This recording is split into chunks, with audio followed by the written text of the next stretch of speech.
Private First Class Donald M. Sparks was lost near Chu Lai, South Vietnam. The army and his parents presumed him dead. Until, that is, they got a letter from Vietnam. I think of home all the time and surely hope you are all well and have been blessed with some happiness. I haven't forgotten your birthday, Mom. I hope you took the day off. Donald Sparks never came home. His parents think he might still be alive. Convinced that Americans do survive in captivity, Vietnam veteran Vincent Arnone plans a rescue mission into Laos. At a camp in Thailand, Arnone meets anti-communist Lao guerrillas. With them, he plans to liberate American POWs, held, he believes, across the Mekong River. The Thais consider what I do illegal. The Laos consider it an offense they could shoot me on sight for. These men, the so-called Free Lao, are relics of the secret army that years ago fought the Laotian communists. So these Americans were seen only 2 weeks ago. Somehow, Arnone has to decide who's telling the truth. Did this guerrilla leader really see American prisoners just 2 weeks before? Even if Americans are still held, can they be safely retrieved? This directional microphone, the guerrillas hope, will let them see in the dark to evade communist Pathet Lao patrols. I have to go back to my country and go get some information from my people over there. Do you know what area the Americans are being held in? They told me they still stay in the Muang Wang Ang Kham. Which is right by the Vietnamese border. Yeah. Today, some members of the U.S. intelligence community insist POWs were left behind. You knew that there were live Americans left behind on the ground in Southeast Asia? Indeed. As early as '74, when I saw a film at Fort Bragg depicting, shot by a reconnaissance aircraft, depicting a Caucasian stripped to the waist, holding an American flag as the aircraft repetitively flew over the village where he was located. He was identified later as an Air Force captain. I did not exclude in Laos that due to the general inefficiency of the situation, that there might be some left behind. A ceasefire, internationally supervised, will begin within 60 days from this Saturday. All Americans held prisoners of war throughout Indochina will be released.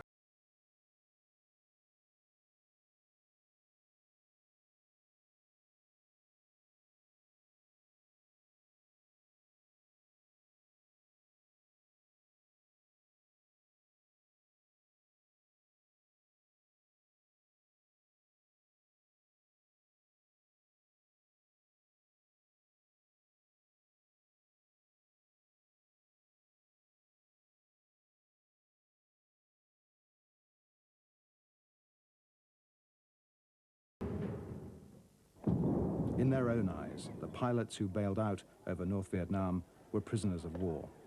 To the North Vietnamese, they were pirates, criminals, to be played with, humiliated, if possible, broken.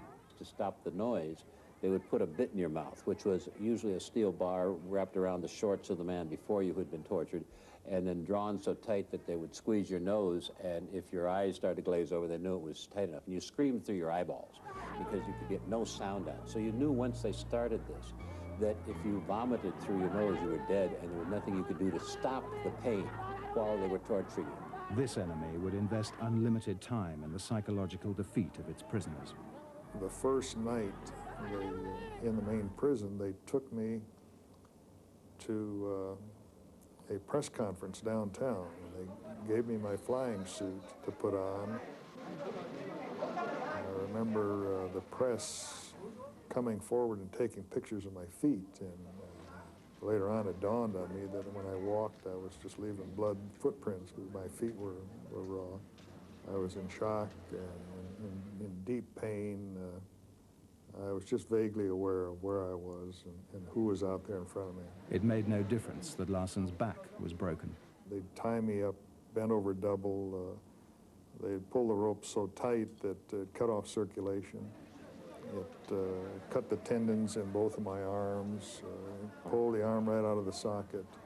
One time they picked me up and in this ball and set me on a table. And when I wouldn't answer his questions, he just reached out and just pushed me off the table, all tied up. My impression of the North Vietnamese people is that they are a peace-loving people, and they are dedicated to resist the bombing of their country. POWs discovered that for Hanoi, they were as much part of the war as what happened on the battlefield. Pawns in a propaganda strategy.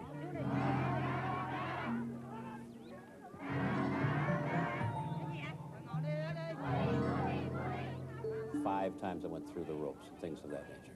Then on the 6th time, they literally crushed a vertebrae in my back, caused apparently my heart to stop, and in essence psychologically broke me. The pain became so much that I could no longer control myself. We had some real tough nuts over there. And they were able to break the toughest of the tough. No nation, simply because of its power or strength, has the right to impose their will upon another nation. After weeks of torture, Colonel Robinson Reisner struggled to give the Vietnamese as little as possible. Everyone has a breaking point. As presented in this East German propaganda film, American prisoners sing of their compassionate treatment in Hanoi. Being tied and led off to their village, I was frightened and feared for my life. I was doctored and fed by their fireside, just as though I had caused them no strife. In history, the Vietnamese had used their prisoners, calculated their value. This time, they were weapons in the propaganda war. They were also currency, bargaining chips. As the Paris peace talks loomed, some POWs heard from guards that not everyone would go home. Several were warned, "We can keep you forever." They said many, many, many times that when the war is over, we will not all be released, that some would be kept. Even before the war ended, some members of the US intelligence community believed the Vietnamese would hold back prisoners. Commended by senior officers for his fastidious accuracy, Jerry Mooney analyzed intelligence for the National Security Agency. Mooney's job, eavesdropping on enemy radio traffic, gave him a unique insider's view into North Vietnam.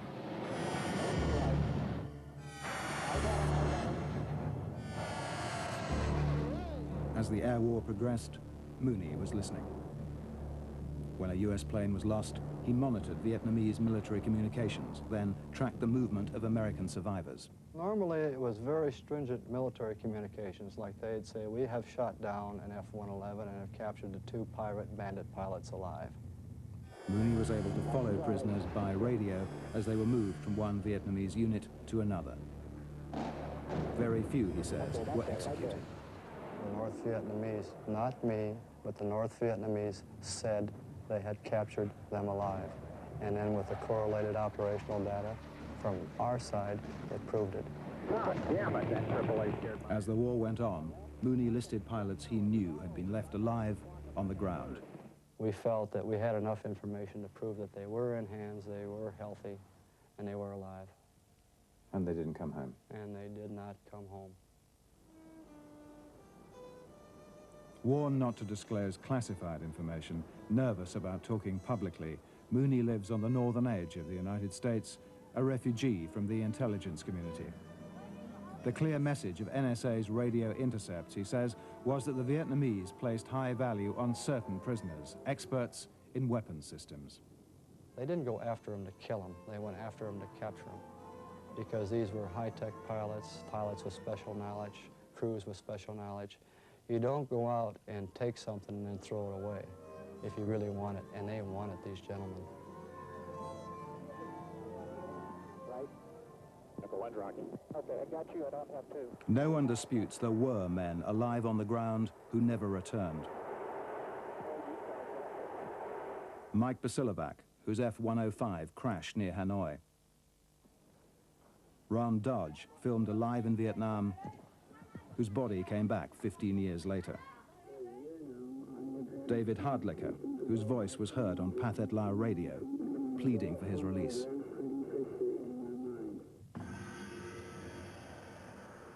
They could have been executed or died of illness. The dispute is about numbers. By the end of the war, there was probably close to 480 names on the list, of which I carried around 302 or 304 as being alive. More than 300 men who you were absolutely certain had survived into captivity? To me and the people who worked for me, yes. March 1973, Operation Homecoming. 591 men came back. 3,500 MIAs did not. In most cases, little was known of them. Many must have been dead. What shocked Jerry Mooney was that hardly any of the men on his list, presumed survivors, came home. How many of those men came back? Approximately 5% or less, 10 or 12. So you knew that more than 300 men had survived and had not come back? Yes, sir. We shall, under no circumstances, abandon our POWs and our MIAs, wherever they are. Mooney says he was told not to worry. Behind the scenes, efforts were being made to get the MIAs back. No one, he claims, at NSA or the Pentagon doubted men had been left behind. We all knew it. No doubt? No doubt anywhere. If you can find anybody at my operational level that says we got them all back, I'll be totally surprised. General Eugene Tye was Director of Intelligence at Pacific Command. Later, he headed the Defense Intelligence Agency. With access to all intelligence sources, he knew better than anyone how many pilots might have survived. How did he feel at Operation Homecoming? My emotions, of course, were such that extraordinary joy, joy at the strength of the people we brought back and so forth. Our disappointments, of course, were that many did not come back that we had expected to come back. His figure for presumed live captives who didn't return is even higher than Jerry Mooney's. My recollection is there was 400 or 500 that we expected to return who we felt were alive in captivity did not return. All over the country, families of missing men waited. I sat from, the entire television coverage, and I don't know how to describe it to you. It's just that sensation of, please, just one more. It's not that you want anyone who did come home not to be there. You're not trying to trade somebody, but couldn't there just be one more? Applause, applause, applause. Each one of you courageous guys deserve applause. You sacrifice, you paid the price of freedom's cause. Though many believe we never could win, our choices were grim, but you had faith in him. For Richard Nixon, it was a moment of pride. God bless you all. A moment to rejoice with the POWs who did come back. Made us all feel 10 feet tall. I think that we were so anxious to get out that we just took what we could get and left. For the first time in 12 years, we can observe Armed Forces Day with all of our fighting forces home from Vietnam and all of our courageous prisoners of war set free and here back home in America. That was one of the most devastating statements that was made because it clearly indicated that our men were going to be abandoned. The cooperation which North Vietnam promised to give us in making a full accounting for Americans listed as missing in action has not been satisfactory. Nixon did still talk about MIAs, but somehow his remarks at the end of a long speech weren't much reported. We were sort of politely asked not to make a public stink, to be quiet and be sure that the prisoners they were acknowledging got out safely. And then, of course, they would look after those who were missing in action. Nobody wanted to damage the president's hour of glory. I want to thank you, Mr. President. Not for any one thing, just for everything. To the returned POWs come to dine at the White House off strawberries and champagne, Nixon was their liberator. We felt a tremendous amount of gratitude towards the man. He was our hero. He could do no wrong. He could say no wrong. Isn't it great to see the president here relaxing tonight? That's the greatest thing in the world. Yet, as Nixon and Kissinger both knew that night, several hundred men expected to return from Laos had simply vanished. Well, we had been told they'd been moved to North Vietnam. And if they had been in alive, they would come out from there. Sometimes it makes me wonder how gullible, you know, were we?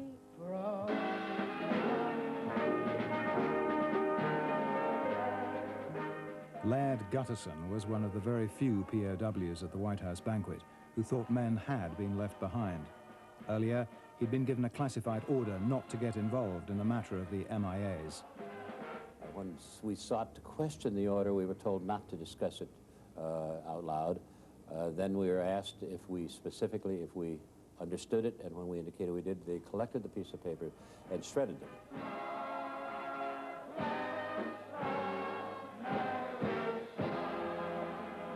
We didn't want to make waves, I guess is the biggest thing, and perhaps we should have made waves, but it was kind of like wait and see what happens, and you wait and see nothing happens. The MIA issue would never go away.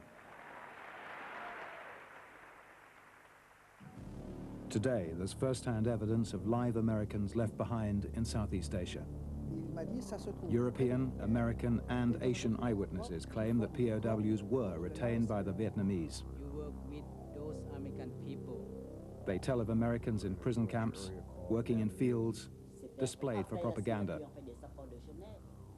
Some of the stories correlate, yet they're told by people who left Southeast Asia years apart and who couldn't have known each other. Did he tell you what had happened to him when he was held in the prison camp? He was tortured in the prison.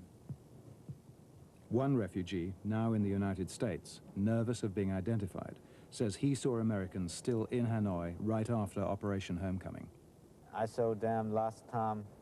It's the end of 1974, and one day I go up and I see them anymore, and after that I never see them anymore. So this was a year after they were supposed to have been returned to the United States? Yes. How many of them were there? About 20 or 25 people. So you saw them exercising? Yeah. And what were they wearing? The first time I saw them take a very light brown shirt and brown pants. Brown shirt and brown trousers? Yeah. And this was prison uniform? Yeah. His home, he claims, was across the street from an army barracks where Americans were held. He saw them regularly. Were you surprised that they hadn't gone home? Yeah, that's big news on the outer streets. Everybody talk, you know, how come right now still got American people still in Hanoi.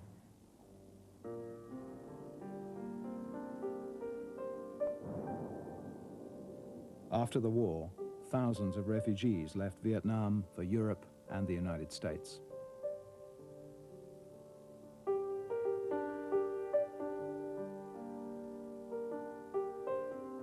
Professor Han Vi was one of Vietnam's intellectual elite, a member of the Communist Party who chose life in America.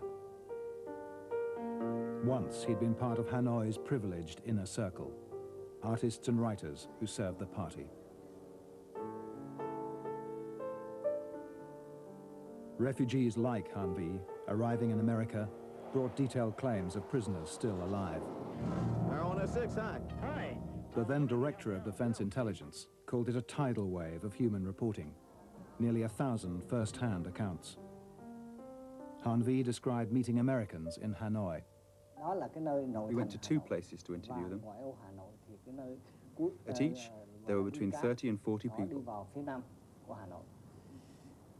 One place was in Hanoi, the other in a suburb south of the city. We managed to talk to a few prisoners. We felt they were relatively well settled.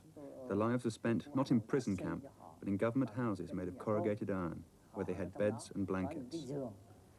Swedish engineers running a paper mill in Vietnam, funded by the Swedish government, report seeing Caucasians at a prison camp nearby, standing out among a crowd of Vietnamese prisoners. I saw two taller and whiter people in there.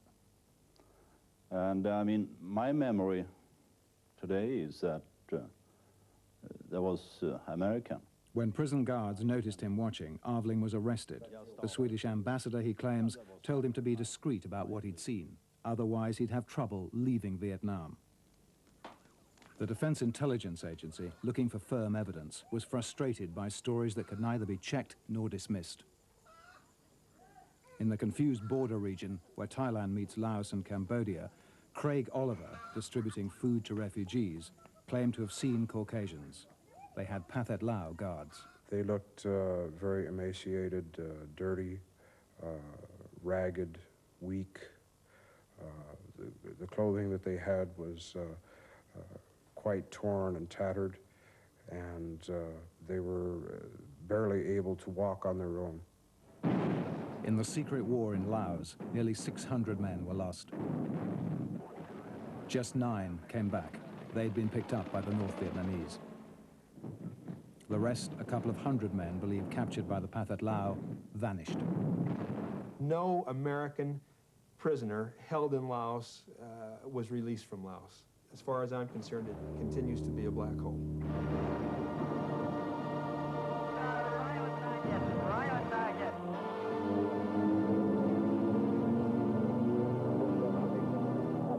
At the time, the United States was reticent about the scale of its involvement in Laos.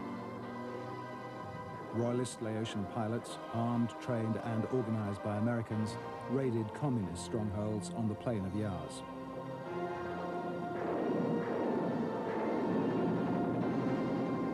Direct American strikes were secret but relentless.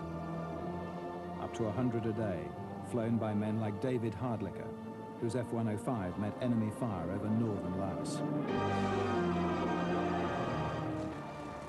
Today, David's pilot brother Leo flies safer skies. That time he climbed to 10,000 feet, stated that he was on fire and he was getting out.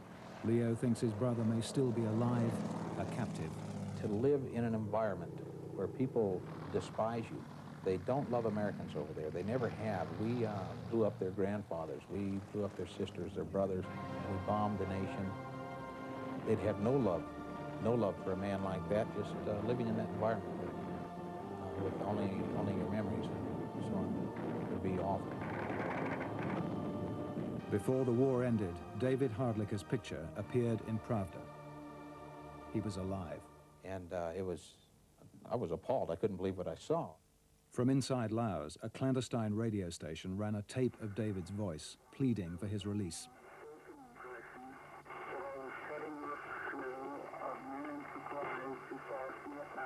Of 600 men lost in Laos, the U.S. acknowledged just 5 POWs. We never received any official lists of men who had been captured in Laos. We knew several had, and so we carried several as prisoners, but mostly they were in the MIA category simply because we had no intelligence about what happened to them. However, there are those who insist the U.S. had much better intelligence than it would admit. General Kamhu Busarat was head of security in the Lao government. He was highly thought of by U.S. diplomats in Laos at the time. Today, he's a U.S. citizen. This camp in Thailand, where Lao refugees scratch a living, is the nearest he can get to home. During the war, Busarat ran police and military intelligence. Every week, sometimes every day, he says he reported to the U.S. Embassy names of Americans taken prisoner. By the end of the war, his list was in the hundreds. So if men were still alive, if men had been captured, or if men had been shot, that would be reported to you? Yes, that if the man was alive or the man was killed, they report that to me. So when you received that information, what did you do with it? Where did you go? When I received this information, I give that to the American embassy. Busarat is bitter about what he sees as American indifference to the POW issue. He contends U.S. officials downplayed the number of prisoners because they didn't want to disclose the scale of U.S. involvement in the secret war. So by the end of the war, how many names do you think were on your list? I think in the end of the war, about more than 200 people. 200 men who you were absolutely certain had survived? Yes. We never accepted those reports. We wanted to pin these things down. We wanted to have more and better evidence. But we did have, even though we had no specific indication, we did have very strong feelings that there were a number of Americans alive and captive in Laos. The CIA had more than strong feelings. It had hard information. Its planes supplied remote communities. It ran the war. In November 1970, a then classified CIA report using, it said, confirmed information, listed prisons where Americans were held. Ban Nakai Nua, major enemy prison. As many as 20 American POWs have been reported. Kum Kwan prison complex. 40 Americans or other foreign nationals are being held. Hang Long, a prison in a cave. American, Thai, and Lao prisoners. Many prisoners were held near Sam Noa, the communist headquarters. Intelligence about them included detailed reports of Americans and Lao prisoners hidden in underground caves. There were even aerial pictures of the cave complexes. This one had a recreation area and grew its own crops. The key to the war was the CIA's private airline, Air America. Its skillful pilots supplied anti-communist guerrillas fighting the Pathet Lao.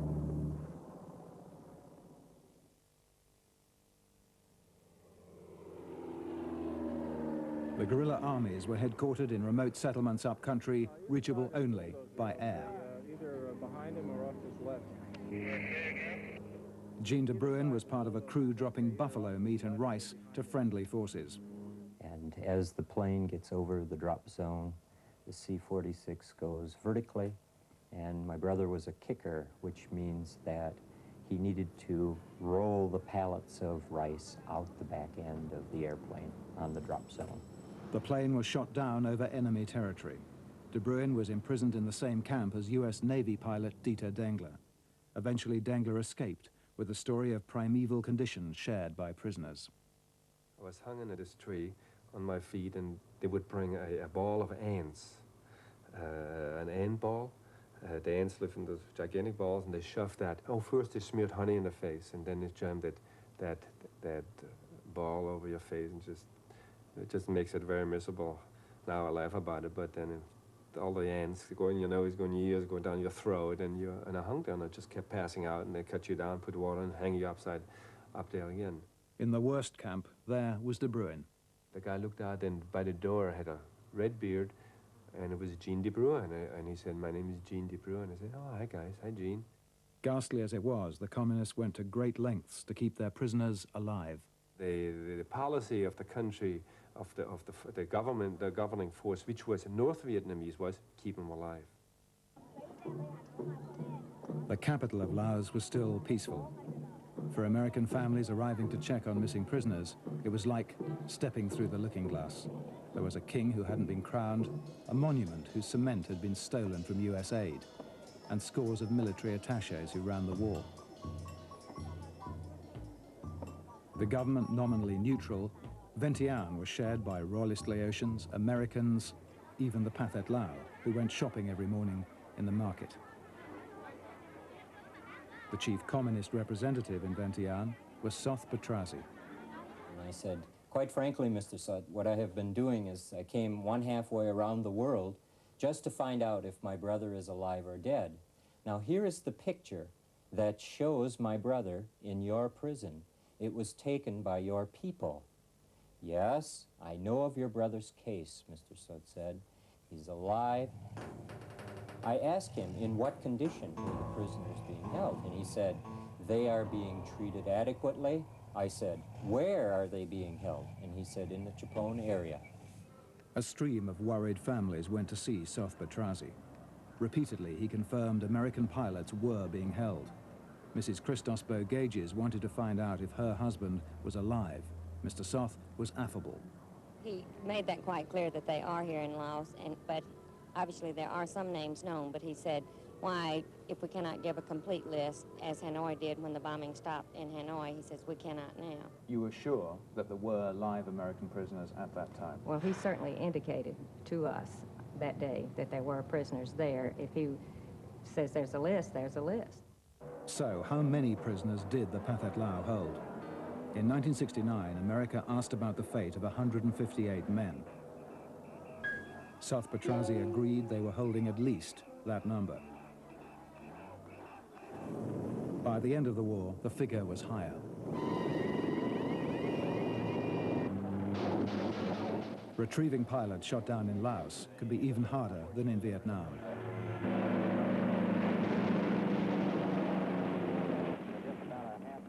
Part of the reason, terrain. Mountains or thick jungle. Okay, for it, that's the boy. Go get him. Okay, just stand by, baby. We're coming in to get you. Stand by. How you feeling down there? Any bad guys or anything in the area? Did you see anything on your way down? This rescue came just in time. The enemy pinned back, a pilot recovered. It didn't always go like this. General Tai, then intelligence chief at Pacific Command, accepts that by the end of the war, around 300 men had been captured alive. Certainly there was and has been information. You know, we had crews who were not able to operate in, I'm talking about helicopter rescue crews who saw live Americans on the ground and so forth, and these compiled into numbers, aggregated to what you're talking about. And it's hit bound at Kiss. Men were lost in Laos who didn't appear on the MIA list until years later. Anne Holland's husband vanished when a radar base in the Lao Mountains was attacked by the enemy. But to preserve the illusion that Laos was neutral, his loss had to be kept secret. They told me at the time that I couldn't tell anyone. I couldn't even tell my kids their dad was missing, and couldn't tell my husband's brothers and sisters, and I had to keep it quiet. Mr. President, there's been growing concern, sir, about deepening U.S. involvement in combat in Laos. There are no American combat forces in Laos. Mel Holland was one of 16 Americans on this mountaintop in Laos, radar technicians directing the bombing of Hanoi. On the eve of being posted here, Air Force Sergeant Holland was redesignated a civilian. Site 85, as it was called, remained one of the best-kept secrets of the war. Nobody knew about those men missing over there. I contacted the American Embassy in Laos, and they said they had no record of my husband being missing anywhere in Southeast Asia, let alone in Laos. And yet, William Sullivan, who was the ambassador in Laos at the time, is the one who signed my husband's death certificate that was issued after 3 months. Neither North Vietnam nor the United States was anxious to admit its role in neutral Laos. When Site 85 was overrun, some men were thrown off the precipice, others, according to intelligence reports, possibly taken prisoner. Mel Holland was victim in a secret war, a war in which more men went missing than the US could, at the time, acknowledge. In Hanoi, the Vietnamese were busy extracting all possible value from their prisoners. Taken from camps, POWs like Neil Jones were paraded in carefully orchestrated propaganda events. Backed up to the gate was a large army truck full of soldiers with submachine guns. And tied about 2 or 3 feet back from the cab across the back of the truck was a bamboo pole. And I was to stand up holding onto that. And we would take about a 35, 40-minute ride through different sections of Hanoi. I felt I was the loneliest man in the world. I felt I'd never get out of there. Jones had already been tortured. He was even more afraid of the crowd. Again, it's the fear of the unknown. What is going to happen next? Was I going to be torn apart by that crowd, or was I going to be executed? Appalling as it was, being displayed like this was protection of a kind. It proved you were alive and in the prison system. However, there were people who never entered the prison system at all, who were never shown off on the streets of Hanoi, and whose existence was unknown to other prisoners. I am very much sorry for my criminal act against the Vietnamese people. For instance, nobody knew about Donald Sparks, missing near Chu Lai, South Vietnam.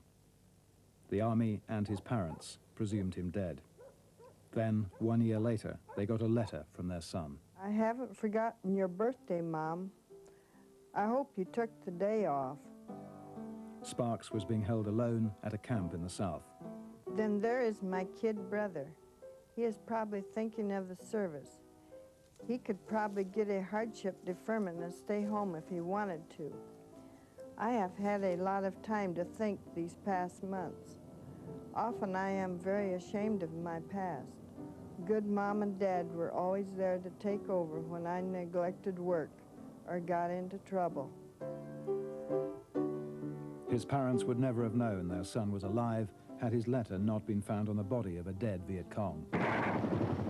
Thank you. May God bless and keep you all. Love, Don.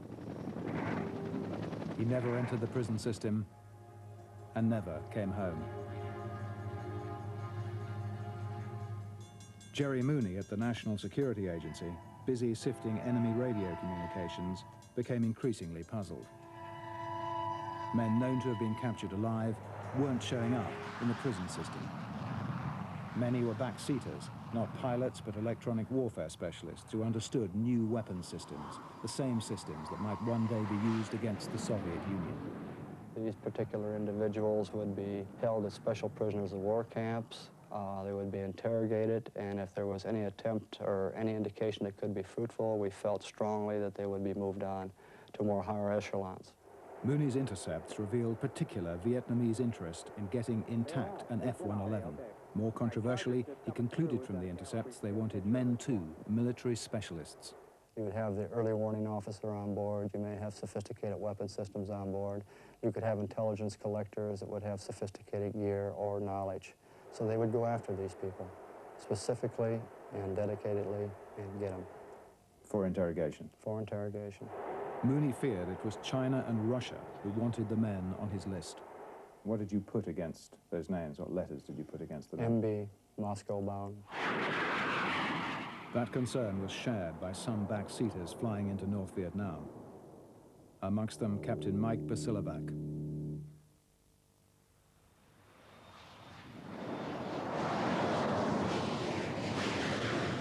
His F-105G provided cover for F-111s, making strikes into the north. He told his wife some of his fears. I think all of them were well aware that running the first-line high-tech equipment that dealt with Soviet defense systems as well as the defense systems that were being used in Vietnam, he would be very a prize catch. Near Hanoi, Basilovac's plane, codenamed Crow-1, was hit by a SAM missile.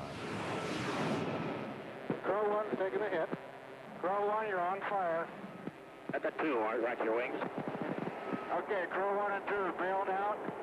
Other men saw Basilovac and his pilot eject safely. My position right now is 2 miles to the north of 2 chutes which are going down to the ground in good shape. Crow 2, Disco 3, I see your emergency squawk at this time. Are you over the survivors, over? Later, Sam Peacock, another pilot on the mission, asked an intelligence officer why no attempt had been made to go in and rescue them. And he made the comment, well, you know, there was no reason to. We know they'd already been captured. On a trip to the Far East, Mrs. Basilovac says she was told by the Vietnamese her husband was alive. On her way home through Thailand, she was approached by a U.S. intelligence contact. Her husband might have been moved to China. It was tantalizing, but inconclusive. I want to know. I need to know. I think I have a right to know. Before Operation Homecoming, some POWs in Hanoi received a curious threat. The officer in our camp, the political commissar, told me that when the war is over, not everyone will be released, but for the good of humanity, some men would be kept. In the relief the war was almost over, such concerns were easily dismissed. We today have concluded an agreement to end the war and bring peace with honor in Vietnam. In particular, I would like to say a word to some of the bravest people I have ever met. The wives, children, the families of our prisoners of war that are missing in action. When others called on us to settle on any terms, you had the courage to stand for the right kind of peace, so that those who died and those who suffered would not have died and suffered in vain. At the Paris peace talks, the U.S. insisted that Hanoi was responsible for all prisoners, including those held in Laos. Soon after the peace agreement, the Vietnamese produced their first official list of POWs. The prisoners in Laos weren't on it. The families of the MIAs were shocked. When the U.S. expressed alarm, a Pathet Lao list was hurriedly presented. Instead of the several hundred names expected, there were just 9. Roger Shields found it unbelievable, that it was just not credible and not logical. A few days later, Henry Kissinger set off for Hanoi. Publicly, his euphoria seemed undimmed. We are prepared to begin a new relationship with North Vietnam.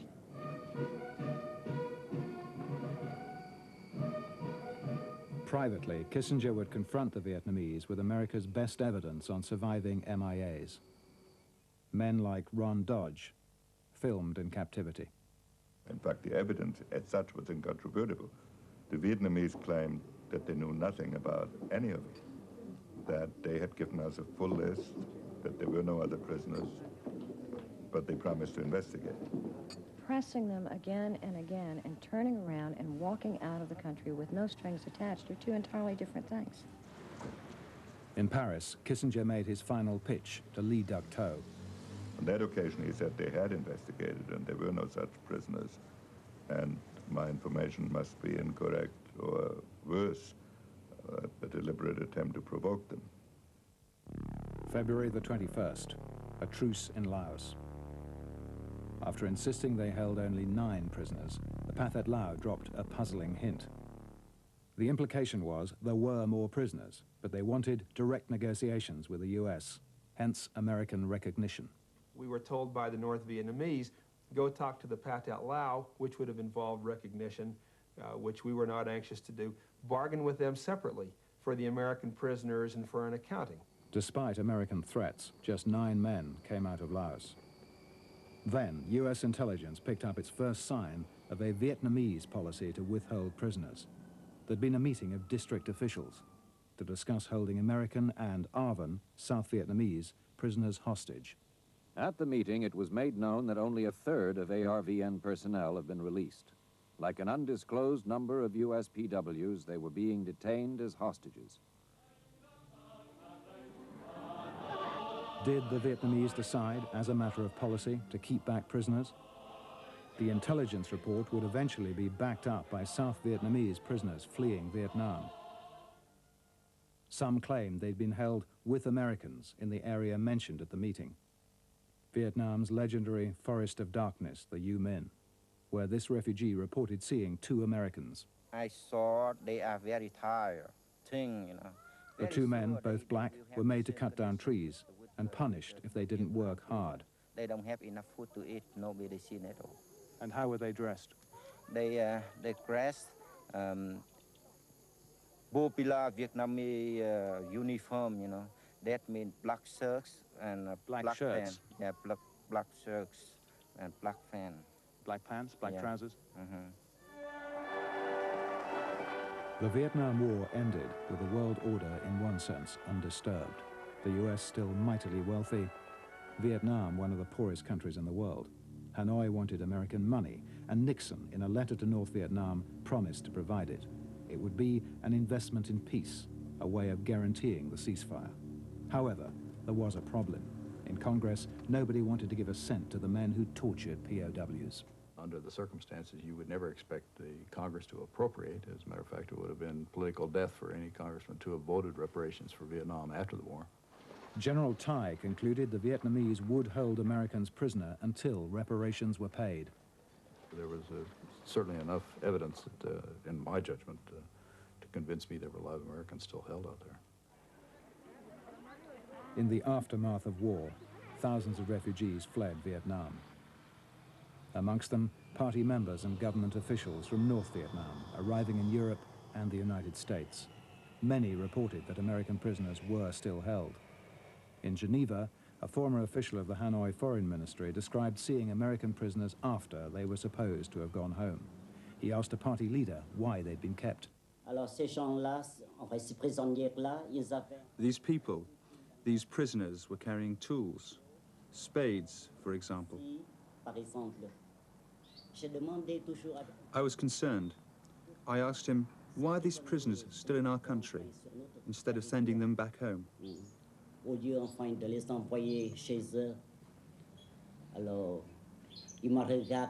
looked at me, wide-eyed and smiling. And then he said, they will be valuable to us. later. Voilà, tout ce qui m'a répondu. Today, the DIA disbelieves that story. However, its former director, General Tai, is adamant. The Vietnamese hope to trade prisoners for aid. The fact of the matter is that it's no strange bargain to them that they could trade, and as a matter of fact, we've got lots of records that they expect to get specifics in return for a pilot's return. A factory, for example, or words to that effect for various kinds of Americans who were held captive. Unfortunately, perhaps, for any surviving MIAs, $3 billion in aid promised by Nixon was never paid. In 1975, a CIA source reported, a number of Americans were being held in Hanoi pending agreement on American reconstruction aid. The Vietnamese were not stupid and would hold the Americans until $3 billion in promised aid was received. So I don't think there's any naivete on our part at all that they had great hopes that they could bargain and trade these people off. Now, whether or not that ever became an issue in the negotiations themselves, I don't know. The mystery was, if they held these prisoners, why not say so? Some people heard a disturbing echo in history. In 1954, France left Indochina in defeat. The Vietnamese returned only half the number of prisoners France expected. The French knew the Vietnamese and paid them, ostensibly for the return of dead bodies. Without explanation, live Frenchmen and foreign legionnaires followed the dead bodies out of Vietnam. Some were described as deserters. In the next 16 years, 1,000 men were released. According to French diplomats we've talked to, France paid several $1 million a year. Dealing with the Vietnamese could be extremely frustrating. I was torn between the evidence on the one side and on the other, the refusal of the Vietnamese to acknowledge having these prisoners. Not that I consider the Vietnamese incapable of breaking an agreement, and of being totally ruthless, but if they had these prisoners, in order for them to be useful, they had to surface them, and they had to bargain with them, and that they didn't do then, and they haven't done since. However, the Vietnamese also told the French they were holding no prisoners. As Henry Kissinger acknowledges, they couldn't very well have done otherwise. Of course, if they had admitted that they had prisoners, they had to be extremely worried what President Nixon would do, since we would have surely used it to take drastic action. At the Pentagon, Roger Shields announced there was no information that any Americans were still alive in Indochina. Operation Homecoming was over. We were simply saying that we had not knowingly left anyone behind. We had no current information that would allow us to say, in this place, this American is being held captive and we want him back. However, we've established that within a few months there would be compelling evidence of live Americans in Laos, evidence that today Roger Shields says he was never told about. In December 1972, Air Force Captain Thomas Hart, flying a Spectre gunship, was lost over Laos. A surveillance plane photographed what seemed to be the initials TH stamped out in long grass, 4 months after homecoming. Mrs. Hart was told the area had been overflown before. There was nothing there. The date, July 1973. The intelligence analysis concluded this was thought to be Captain Hart. It was years before Mrs. Hart discovered the picture even existed. To provide a family with information that indicated a man might have survived would have put a great deal of pressure on the United States government. I mean, that's the only thing I can speculate. You're saying that they deliberately withheld it from you? If you don't give it to me, you deliberately withheld it. Was there other unacknowledged evidence? Former Special Forces officer Liam Atkins says he saw film shot in 1974 of a Caucasian waving a homemade flag. The film was shot by a reconnaissance aircraft at low level. He was holding an American flag at the aircraft as it passed repetitively over the tribal village where he was located. And this was in Laos? In Laos, yes. Emmett Kay, an Air America pilot, was captured after the ceasefire, taken to Vietnam, then held in a cave in Laos. Later released, he told us his captors insisted that several hundred Americans were still alive and that many had been moved to Vietnam. Another former captive of the Pathet Lao says roughly the same thing. In 1975, Rosemary Conway, an American teacher in Laos, was arrested and charged with espionage. Taken to police headquarters in Vientiane, she says she repeatedly overheard her guards discussing other American prisoners. Apparently, they ran through lists of names, some of the names she could decipher. The major had the list of American prisoners. In fact, two of the names that I remember distinctly were Donahue and Albright, and their names were mentioned being held at Chapon. Dr. Kissinger thought most of the men had died. Today he acknowledges some might have survived. I did not exclude in Laos that due to the general inefficiency of the situation, that there might be some left behind, not for any great ulterior motive, but either for revenge on some individuals or just out of neglect, and then they were afraid to surface them for fear of retaliation. Indeed, we've established that in February 1973, after the Paris Peace Agreement, there was certain knowledge of Americans on the ground in Laos. After the ceasefire, Airman Peter Cressman complained in a letter that intelligence missions into Laos were still being flown. It's morally wrong to participate in activities which may jeopardize a peace which took 12 years to reach, but also because I feel I may be participating actively in an illegal military mission. I have been taught that because of America's firm belief in truth and justice, we did not break our national promises. Soon after writing that letter, Cressman's aircraft, an EC-47 intelligence gatherer, was shot down. The National Security Agency eavesdropped on a Pathet Lao commander. One of his units was taking 4 Caucasians to Hanoi. There had been some difficulties in transporting the flyers, and he asked if these problems had been resolved so movement could continue. What the Air Force told us was that 4 individuals, Caucasians, were seen approximately 65 nautical miles, but they had no information that tied them directly to that crash. We are told NSA reported exactly the opposite. The 4 prisoners taken to Hanoi were the crew of the EC-47. I wrote the message. You personally wrote the conclusion? Yes, I wrote the message and the conclusion, and I added White House on it. And your conclusion was? They were Americans. I also assisted in writing the briefings for internal use, and that was the crew of the EC-47Q. And when talking to DIA, I helped them with their briefing items, and they were in total agreement that was the crew. Americans taken alive to North Vietnam? Right. Convinced that sons and husbands still survive, relatives travel as close as they can to Vientiane and Hanoi. In the bars and back streets of Bangkok, a virtual cottage industry feeds their hopes and their illusions. Con men offer false information about POWs they claim are still held in Laos. Fake dog tags are sold. Some families have lost a fortune. River towns on the Mekong are as far as you can get from Bangkok. Over there is Laos. Over here, in Thailand's nervous border region, former GI Vincent Arnone hopes to cut through the deceit. He believes Americans are still held on the other side. For Arnone, there's only one way into Laos. It starts here, at this guerrilla camp on the Thai side of the Mekong. He hopes that these men, the so-called Free Lao anti-communist guerrillas, will take him across the river to an area where, he says, POWs have been seen. Someone's got to go get these guys. And if the American government won't, then I, as an American person, will. Brave Lao soldiers, I'm very pleased to be back here amongst you.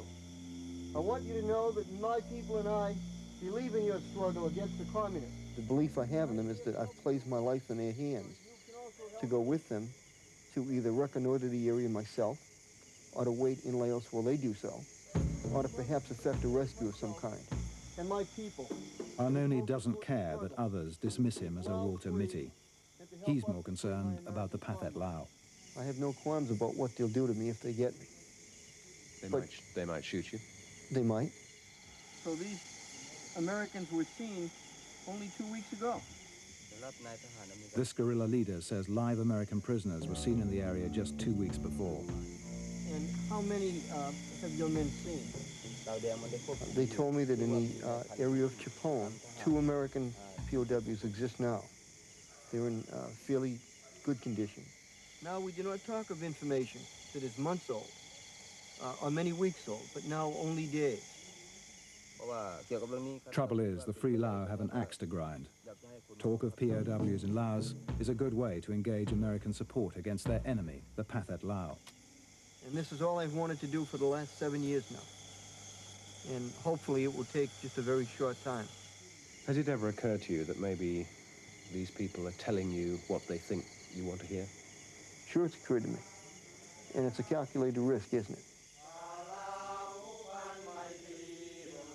He leaves the camp tonight with a promise the Free Lao will take him across when the rainy season ends. Others involved in the POW issue are infuriated by freelance operators like Arnone, who they feel make the search for the truth much more difficult. How confident are you that once across the river, those men can actually protect you and will protect you? I'm staking my life on it. Nothing more I have to give than that. The best evidence out of Laos comes from hundreds of refugees pouring into Thai border towns.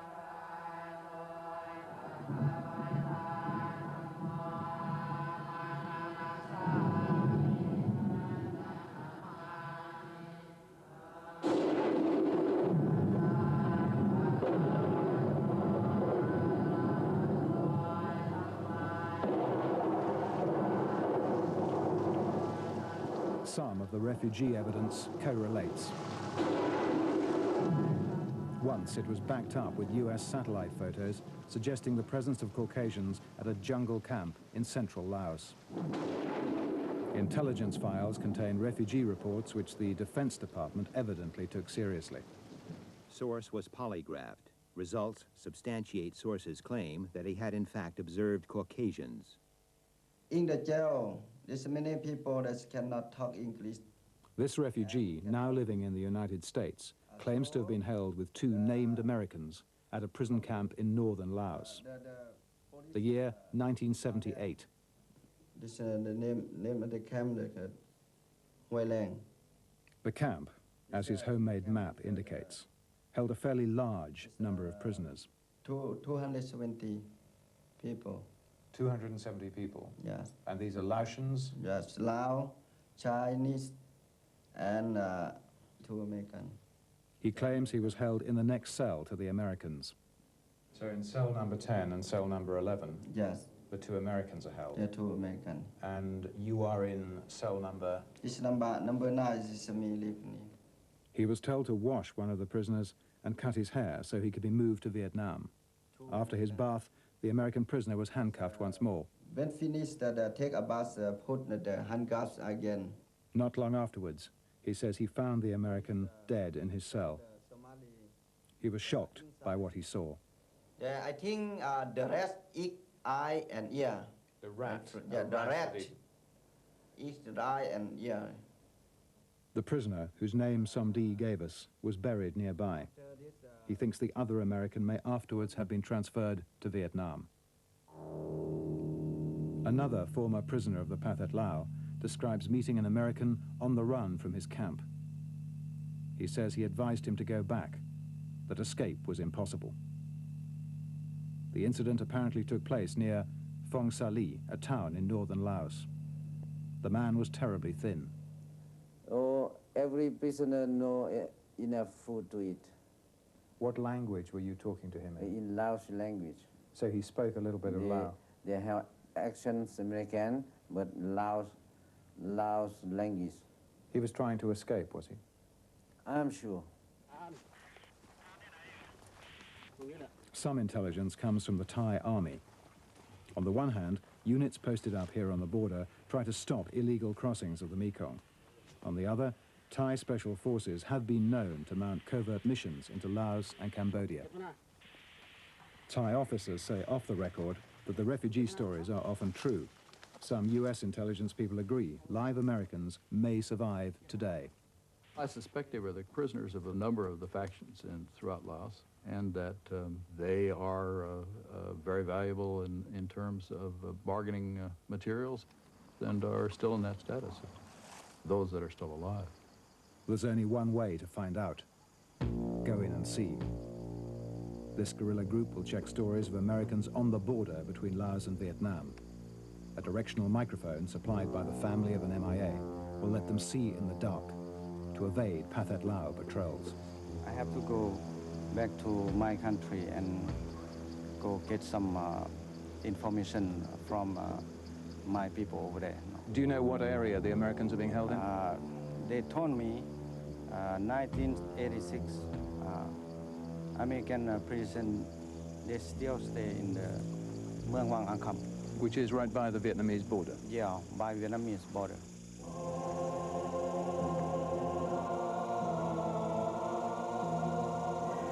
After 17 days, the group reached its destination near Chapone, a regional capital. According to local people, Caucasian prisoners had been moved between different camps in the area before finally being taken across the border into Vietnam. The evidence from Laos was once so intriguing that the United States mounted its own secret mission to look for prisoners. I became convinced of the possibility of Americans being in Laos in as late as May of '81. Admiral Tuttle, then at DIA, recommended that the mission go ahead. After refugee reports of Americans held at a camp in central Laos, a satellite produced tantalizing pictures of a prison camp lost in deep jungle. There was an inner compound where some of the prisoners seemed taller than their guards. Beaten out in long grass was a number, 52, perhaps suggesting a B-52 crew. To avoid sending in white faces, a group of Hmong tribesmen was given cameras and told to check out the camp. To ensure the safety of the mission, they weren't told they were looking for Americans. In May '81, they got there, to Namarat in Savannah Ket province. Not knowing what they were really looking for, the mercenaries only took pictures of the outer compound. The compelling satellite pictures hinting at Caucasians in the inner compound could not be confirmed. Worse still, the papers published the story, making it hard for the frustrated planners in Washington, reportedly waiting with a Delta Force rescue, to go in again. We didn't get the results we desired. And if there are Americans there, goodness gracious, what a tragedy.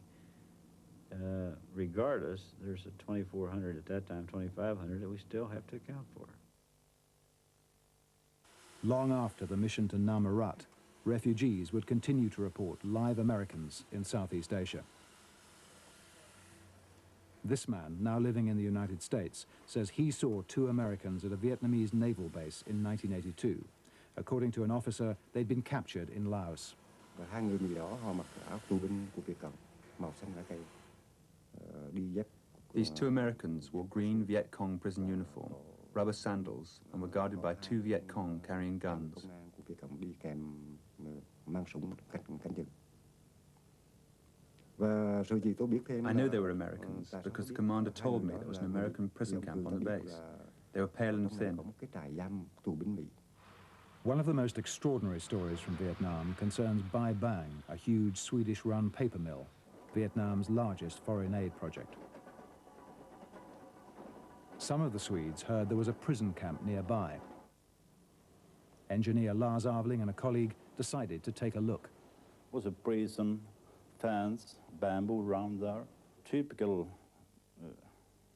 jungle prison with a tower in each corner. In the camp, Avling says, they saw 2 tall white men. Watching from near the main gate, he was sure they were prisoners just like the Vietnamese. They was under the same status as all of the rest, and that's very clear. I mean, the prison was guarded, and whom shall be in there, how to be a prisoner. Immediately, Avling and his colleague were spotted by angry prison guards and arrested. They were asked to sign an undertaking written in Vietnamese. The Swedish management up there was telling us, please sign the paper, and they don't want to be any more problem regarding that. And the paper was whatever it said, the condition of your release? That's right. Yeah, I'll call it that. The Swedish ambassador extricated them, but advised them to be discreet. He told us that that's up to you, Lars, if you want to tell anybody about the story. But I mean, there will be a hell of a problem for you when you are coming out. As it turns out, some of Arvling's colleagues at the paper mill were making similar claims. In January 1978, the US consul in Hong Kong reported to the State Department on a conversation he'd had with another Swedish aid worker. While driving north of Hanoi to Bai Bang, he saw a young Negro man of about 25 years of age riding an ox cart. The most bizarre moment came when a crew-cut Norwegian employee walking in the woods was arrested by police. I heard they said the word me between themselves.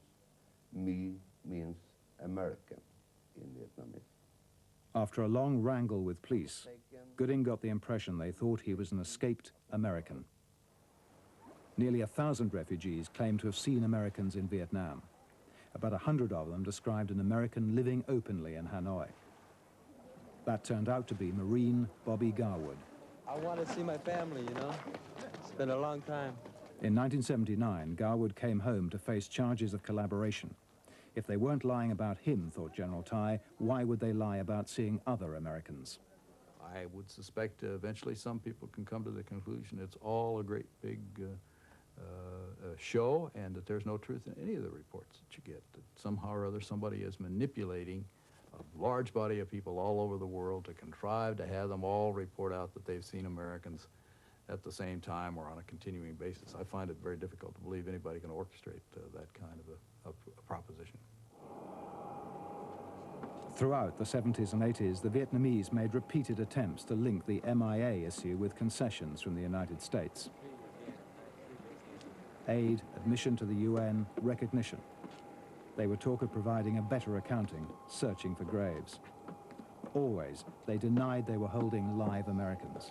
The MIA issue was linked to anything, to any goals that Vietnam, North Vietnam had in Indochina.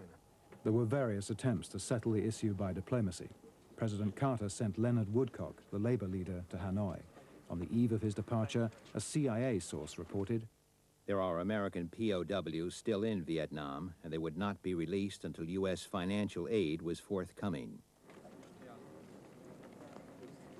In Hanoi, the Vietnamese asked the commission, which included Roger Shields, about the money they believed they'd been promised by President Nixon. And that, of course, was one of the principal issues that they were concerned with, this payment of monies to them. In turn, the commission wanted to know, were there any Americans left alive? The answer finally was no. As we know, Bobby Garwood later returned to the United States, and he certainly was an American in Vietnam. So they were lying. Very clearly. The Hanoi government handed over the remains of 12 Americans. One turned out later to be a Vietnamese. Another was a man they denied all knowledge of a few months earlier. It staggers the imagination, I believe, beggars the mind. The history is one of duplicity, one of arguing technicalities and ambiguities, of anything but a straightforward approach to the problem. I would like to express my sincere thanks to the government of the Socialist Republic of Vietnam for its kind welcome and gracious hospitality. Roger Shields was irritated that Woodcock never presented to the Vietnamese folders on MIA cases carefully prepared by the Defense Department. Not long after the 12 bodies were home, Woodcock announced that there were no Americans left alive in Laos or Vietnam. He was relying on what the Vietnamese had told him. He would have relied, I would suppose he was relying on the statement that we were given that no Americans were alive in Vietnam. Soon afterwards, a CIA source reported meeting a Vietnamese government official who told him that Vietnam did indeed still hold live Americans. These Americans renounced their citizenship and were placed in re-education camps.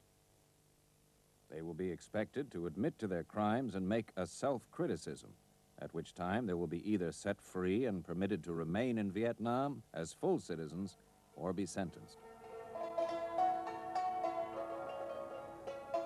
To some people in the US military, it seems remarkable that after all this time, the United States has secured nothing more than a few remains. Everybody thinks that Americans don't leave their buddies behind. Bullshit. Mel McIntyre was a Special Forces sergeant who says he acquired evidence of live prisoners. He and his commander, Mark Smith, say their evidence was ignored. Right or wrong, they represent the exasperation of those who think the MIAs were abandoned. You're talking people who have no feeling whatsoever for the individual soldier in the field. Their answer to all this is to build a black wall in Washington and put all their names on it, to pacify you and I. Do they care about soldiers? They could give a damn about soldiers. It would be unfair to accuse this administration of not caring about the MIAs. And I said to all the nation, and most especially to all of you, that we write no last chapters. We close no books. We put away no final memories until your questions are answered. As the administration knows, MIA families haven't forgotten.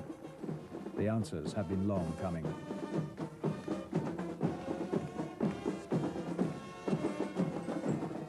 According to a senior administration official, the US has indicated it's ready to negotiate for any Americans still held. It wants an accounting, a return of remains, and a list of Americans living in Vietnam voluntarily.